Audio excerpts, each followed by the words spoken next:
не разделяет редакцию вашу, то есть она так и будет. Журнал ИД, который будет и русско-татарская версия.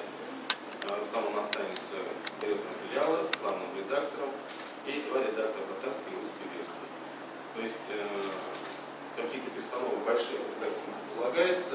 Единственное, может только там на одного человека, наверное, увеличить штат. То есть никаких реорганизаций по разделению на две редакции, там, да, там, каких-то там сокращений, изменений, оно не запланировано. Оно структурно, скажем так, организационно, мы еще раз, когда к нам приедет, обязательно соберемся, расскажем, где как что будет происходить. То есть сегодня я просто хочу представить Алину Саляму, которая будет возглавлять русскую версию журнала ИД.